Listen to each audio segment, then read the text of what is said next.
Hi everyone, welcome back to my channel. My name is Crystal and today's video is super special. I am interviewing Maya Bach, who is a registered dietitian who specializes and focuses on vegan prenatal nutrition as well as helping vegan moms-to-be navigate their nutrition during pregnancy. Maya is a wealth of information, and let me tell you, when I found her account on Instagram, it was an instant follow for me. I have learned so much from her and it's just amazing the information that she shares. Maya also offers a small group coaching program called the Vegan Prenatal Program, where she supports vegan women who are either trying to conceive or are already pregnant. Maya created this program because she realized how overwhelming it can be when you are trying to conceive or you are pregnant and you're trying to figure out like what nutrients do you need to get and how do I get that. And she noticed that there was a big lack of evidence-based vegan nutrition in these spaces. So she designed the program to help you go from concerned to a confident vegan mom-to-be. I will put links to all of these things in the description, so please check out her program and also check out her Instagram. So I'm so excited for you to watch this conversation. Maya and I talk about some common issues that she sees in people who are trying to conceive or vegan moms-to-be,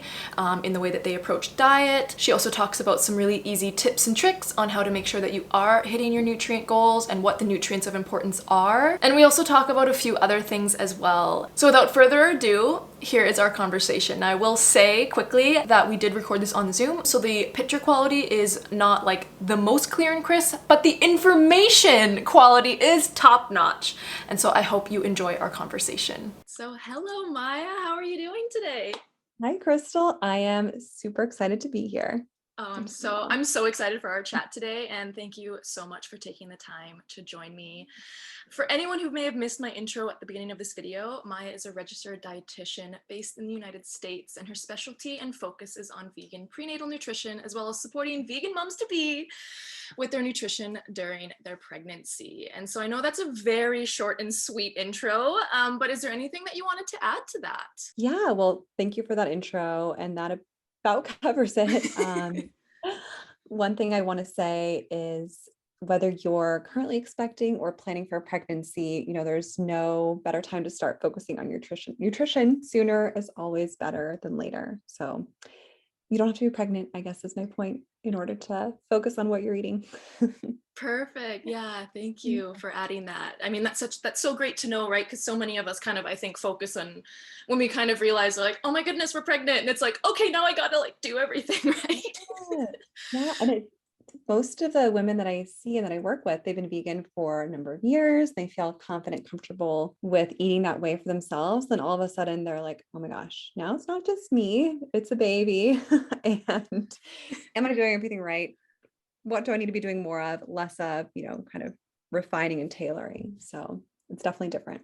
Yeah, for sure. And before we get started talking about, nutrition tips and supporting a healthy vegan pregnancy, I'd love to know how you came into focusing on vegan prenatal nutrition in your work. Because I'm kind of, I don't know, I'm a little nosy. I like to know. And I was like, I kind of wanted to ask that. That's a little selfish question that I wanted to ask for Uh, myself.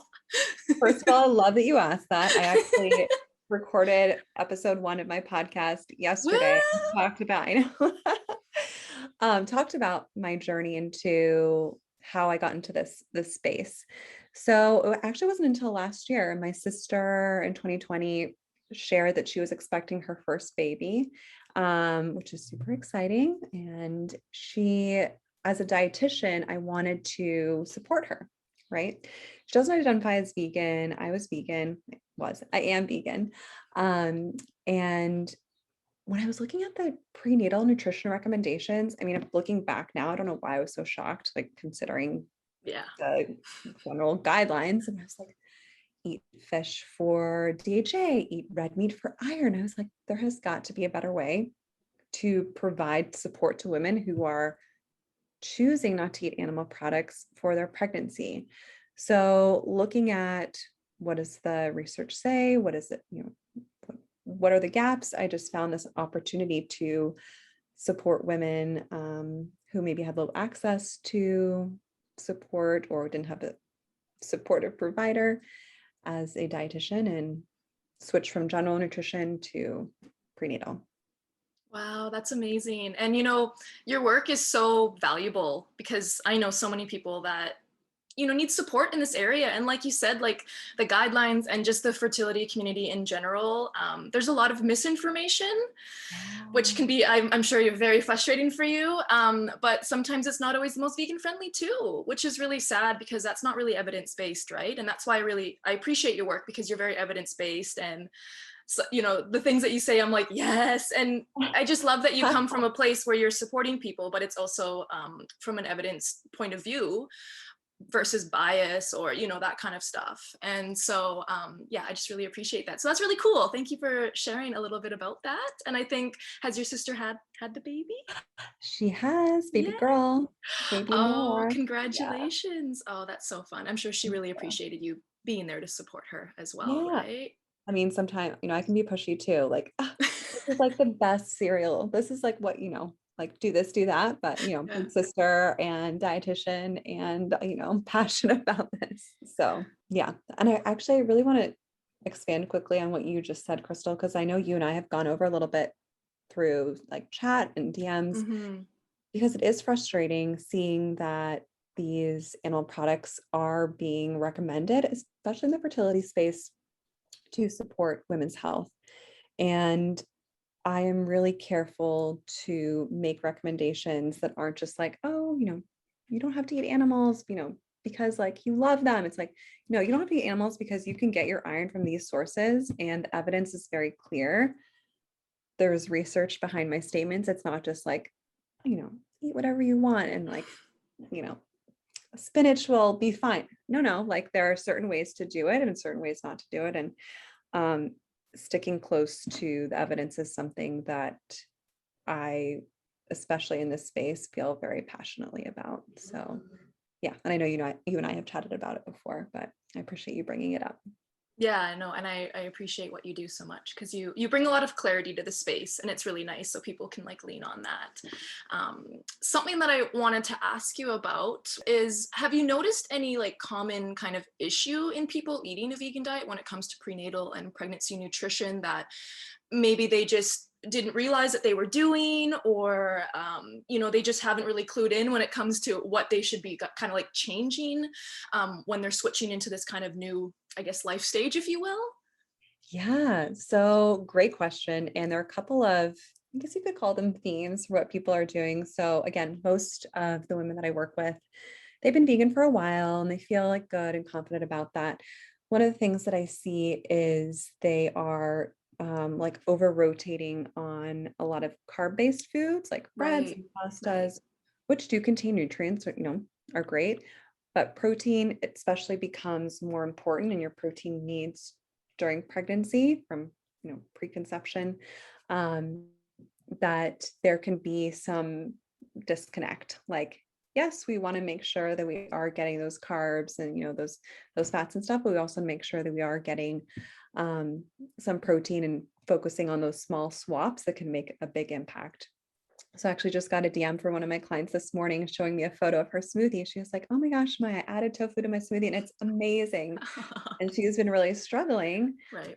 especially in the morning. And the bonus with also focusing on protein is it can sometimes help reduce nausea if you're experiencing that. So that would be one of the biggest things that I see for Wow, sure. that's so cool. Yeah, because you kind of hear sometimes people are like, oh, protein doesn't matter. Like, oh, if you eat like enough or whatever, like don't worry about it. But it does seem to, it does matter. It's a macronutrient for a reason, but especially when you're either trying to conceive or newly pregnant. And throughout pregnancy, I've heard that like you have to really actually like increase your protein intake. And for some people that can be difficult because, there are a lot of, vegan food options that are just a little bit higher in carbs naturally, right?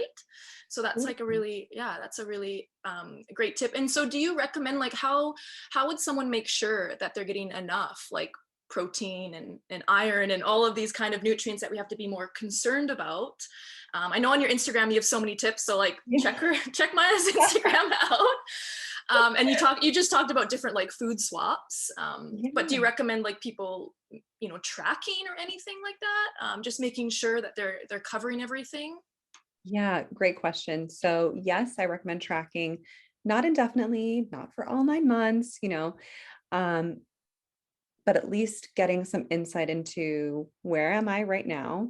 what are the changes that I can make if there are potential areas of opportunity, I call them, to increase, and what are the changes, and we talk about that together in the group, that I can be making in order to appropriately address those, like iron, calcium.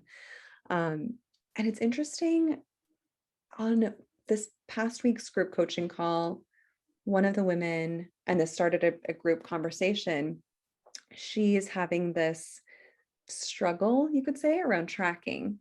And I know, some of your viewers and listeners, and again, some of the women in my community too, feel they have a negative association with tracking. So I won't mention the, popular apps out there, but typically those apps have been used, tracking has been used for a different purpose, and not always a positive one. And so there's a negative connotation that they go in with sometimes. And it does require us talking about a mindset shift from, this isn't just for you and, your body. This is to make sure that you are meeting your needs and to support not just your body, but growing a tiny human. So it can really give you tracking, at least periodically. You can do it with pen and paper, make it fun, lean into the process, buy a fancy journal if you want, can really help you build that confidence. Thank you. That's a great tip, because tracking can definitely be, for a lot of people, it can be, there can be a negative relationship there. There could also be like past, for lack of a better term, trauma around tracking for weight loss and stuff like that. And so I love that you talk about like reframing that mindset around, well, no, you're tracking to meet your goals and to make sure that baby is getting everything that it needs. Really, that's what it is at the end of the day. And I love that. It's a really nice refresh on the whole, on tracking. And like you said, you don't have to do it like religiously or anything like that, but just getting to know kind of, your goals and how you're meeting those day to day. Because I'm sure, like I said, with your Instagram, like you give such great tips on how to meet your goals daily with like food swaps and stuff like that. And so I'm wondering, we've talked about protein. What are some other nutrients that people who are either trying to conceive or kind of newly pregnant should be focusing on? Because obviously things change. And so what are some other nutrients that people should just be more aware of? Yeah, the top ones, and I will say, we might talk about this a little bit later, but like it's quite, and this is the worst answer sometimes, it's going to be, it depends. And I know everyone hates that, I do too. But really it's going to depend on you, your health history. Do you have a history of anemia, low iron? Do you have, are you currently, deficient in vitamin D? So it's going to be in part driven by where are you currently at in terms of, as identified by a blood test. Right. Ideally. So that's number one. Number two, the most common nutrients of concern that I see and that my clients come to me with is, outside of protein, it's iron, calcium, choline, vitamin D. Those are the big ones that I see. Interesting. Right. That they are concerned about, that also do become important. Like your iron needs do actually increase during pregnancy. Your calcium needs, interestingly, stay the same. Like pre-pregnancy, during, your body, your body is like so amazing and so cool. That could be a totally separate episode. It actually becomes more efficient. So I don't know if pulls calcium is the right way to say it, but it like becomes better at absorbing calcium to deliver it to the baby. So it's kind of cool. I had no idea that you didn't need more calcium. I thought because the baby's growing and has bones and stuff, but that's so cool how our bodies change. That's amazing. And so you mentioned choline, which I know was a really hot topic. Was that last year? Like the time has just flown by. I don't even know when that was, but I remember choline being a really hot topic. And is that something that people eating a vegan diet, can they get like enough of that from food? Because I know normally if you're eating like a varied diet, but for someone who's pregnant, is that something that they should maybe look into, like with like a prenatal or supplement, or is it there are food swaps that you could do to increase that? Totally. Yeah. Choline. I'm glad we're talking about this. Choline is one of the, I guess, emerging concerns, you could say, because a lot of women are being told, like, you need eggs for choline. I've had clients come to me like, oh my gosh, I really don't want to do this, but my fertility specialist is recommending this, or my doctor is saying like, this is important. And while yes, eggs are high in choline, by focusing on nutrient dense plant foods. So things like quinoa, things like instead of almond butter, peanut butter has slightly more. Soy is going to top the list. So tofu, soy milk, you can meet your needs through food. And I do recommend taking a prenatal that is not naturally, but has choline added to its formula. So more and more are starting to do that. And they're actually starting this year. I've noticed a couple of dairy-free milks that are starting to add choline to it too. Wow. So fortified foods, your prenatal, eating these choline-rich foods is a way to meet your needs. As far as I'm aware, I've talked to a couple of OBs, healthcare providers. Choline supplementation is not routine at this point. Oh, okay.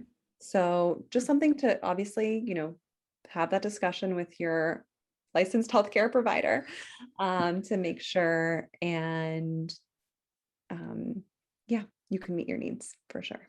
It's interesting that's not a routine recommendation. I mean, I can understand why, because I think it's one of those nutrients that they're kind of like there's not really a recommended intake, right?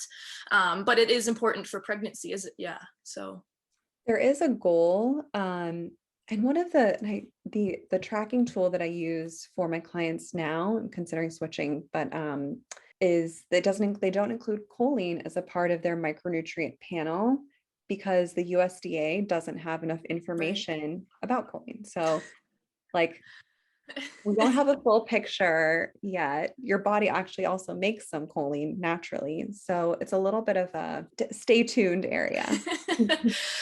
Well, at least people have, your work and you to lean on for that information, right? Because this is kind of, I mean, I don't see choline really mentioned that often anymore. It's usually the protein, iron, calcium, and DHA as well, which I'm assuming would possibly need some supplementation or some higher foods. If you wanted to comment that, you could. I'm just assuming here. No, totally.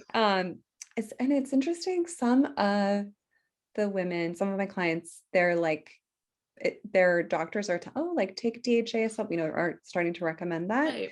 I don't know how common that was, previously, but it's kind of good to see. And there are, instead of fish oil, there's algae oil, vegan friendly supplement. So we're going straight to the source instead of through the fish. And DHA does play a role in fetal brain development.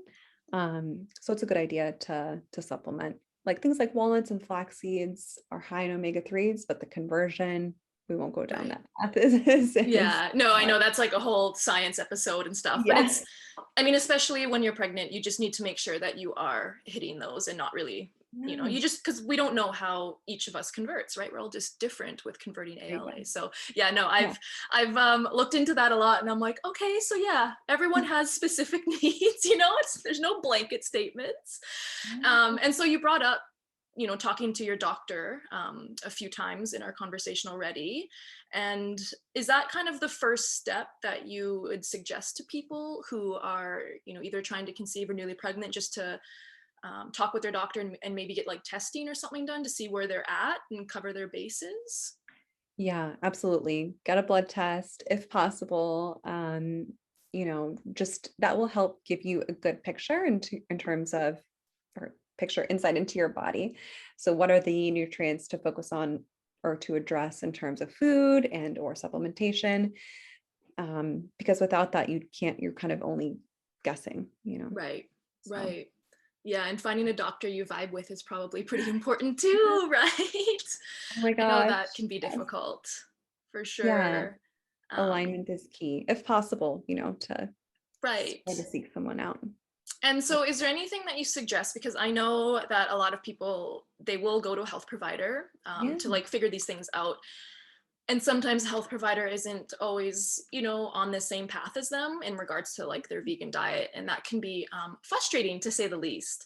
And so is there any kind of tips that you give your clients or anything when they're approaching like their healthcare providers, and their healthcare providers are giving them, all of these recommendations, like, well, you should eat red meat, and kind of like giving these nutrition recommendations, and it's like but are you a nutritionist? Like, did you go to, did you get nutrition training? Like, where's this coming from? And oftentimes not listening to them, right? It's just like, here's a recommendation. This is what I want you to do. I don't really care about like your ethics or your lifestyle. So yeah, is there anything that you can talk to kind of about that? Yeah. It can feel frustrating, right? And especially, you and I see it all the time, misinformation being put out there. And our society is one that consumes animal products for, the majority do. And doctors are not trained in nutrition, or to a limited extent. And so their goal is to help you have a healthy baby, have a healthy pregnancy, have a healthy baby, not necessarily one that excludes animal products. And so looking at it from that angle, okay, my doctor is trying to do good by me and my baby. And I understand that there are different ways to meet my needs. So finding support, external support, again, if you can change providers, because that can cause some angst sometimes in the relationship, or just share with them, thank you for your concern. I understand, because at the end of the day, they're worried about safety, and, as we all should be. And say, thank you, I understand. And here is how I'm meeting my iron. Here's how I'm meeting my calcium needs. I'm working with someone, or I have these like resources. Here's what I'm doing. Kind of show that you're taking initiative, not just being like, oh, like, again, I don't know why I keep going to spinach. Spinach leaves, like, maybe it's kind of like a stereotype plants. I don't know. Right. Yeah. Like making sure you're not just eating like lettuce and stuff like that for calcium and iron and stuff, when there's a lot of other iron rich foods. And so I'm assuming that if someone is having that situation with their doctor, that they could then work with you and then be like, oh, you know what? I'm good with the nutrition advice. I actually have a registered dietitian I'm working with. And so do you find yourself working with people who are working with doctors and kind of help them make that little guide or that little sheet that they're like, actually, this is how I'm meeting my needs? Yes. I have like a little handout that they can fill out if they want to take to their doctor. And we talk, okay, they have an upcoming appointment. What are they worried about? How can we navigate the conversation in a way that feels good? And there have been a couple of times where women have chosen to switch providers. It just, the relationship or the conversation is one that causes more stress than it's worth, so you kind of have to find what feels good for you. So.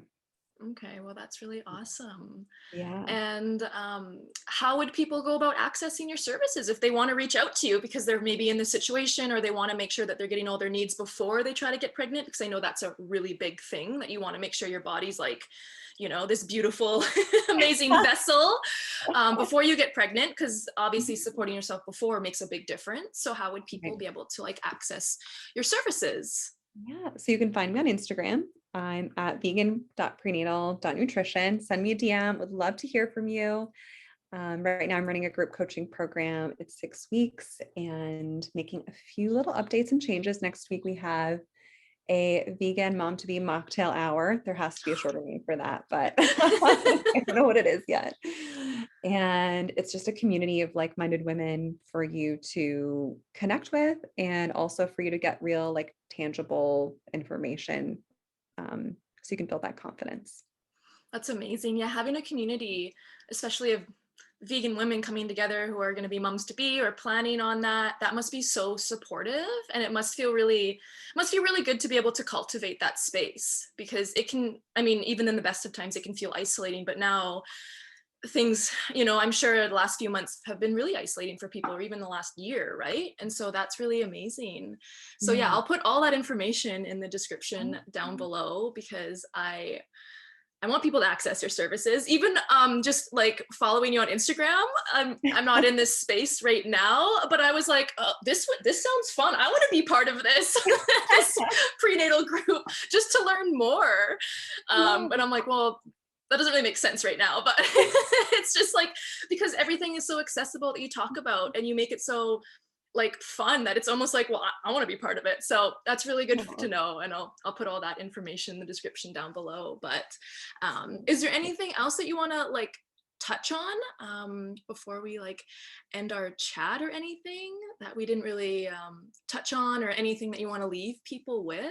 Good question. I always like to share, because it can feel, like you said, not only isolating, it can feel confusing, overwhelming. You're getting this like going down these Google rabbit holes and feel like, can I do this? And I want to do it, but I'm not supported. Outside of finding, again, I use the word support so much this episode, but outside of finding that support, leaning into the idea of progress, not perfection. So some of the women, oh, I didn't get enough protein today, or like I forgot to take my iron supplement for the past week, and feel it's okay. Like making small steps can get you there. So there is no such thing as a perfect diet for a vegan pregnancy, or for any pregnancy for that matter. And what you decide is going to be, and what you do is going to look different than someone else. So progress over perfection. I love that. Yeah. And you really drive that home in the work that you do. I find that you're really, on Instagram when you're answering people's questions and stuff like that, you're very much like, every vegan pregnancy is different. There's no cookie cutter, meal plan or something like that. Like we all have access to different things and we all approach things differently. And so I love the progress over perfection. That can be applied to so many things in life. And I love that you apply that to like nutrition when someone's trying to conceive or pregnant. So thank you so much for talking with me. Yeah, absolutely. I really, really appreciate it. I know this conversation, let's be honest, we could talk about so many things and like debunk myths, and you're such a wealth of information. I know, I'm like, we're just getting warmed up. And so maybe everyone will be interested in like hearing more, and we can do this again sometime, because like I have a lot of questions that I'm like, let's talk about this, but it's a little off topic. Like debunking posts on Instagram with misinformation and stuff, but not the time and place for that, right? But I just wanted to say thank you so much for talking with me, and I hope you have a super great day. And thank you to everyone for watching this video as well, and I hope you learned a lot. Like, thank you so much to Maya for being here. So amazing. I think we've all learned a lot today. And yeah. Thanks, Crystal. You're welcome. Bye. So that concludes my conversation with Maya. I hope you learned a lot. I know I learned a lot in this conversation. We could have talked for hours, I think, if we wanted to. There's so much to talk about. And so if you enjoy this style of video and you would like me to have Maya back on to maybe answer some of your questions, or maybe to debunk some popular like myths around vegan pregnancy and that kind of thing, let me know in the comments. And also if you have any questions, let me know. I really, really appreciate you watching. Please go and give Maya a follow on Instagram. And if you're interested in her services, please contact her. She is such a wealth of knowledge. She's an amazing person, and she's here to support you. Usually I end my videos with saying your cycle matters so much and I'm here for you, but I think a more appropriate way to end this video would be to say your nutrition during pregnancy matters and Maya is here for you. So thank you so much for watching, and I'll see you in the next video.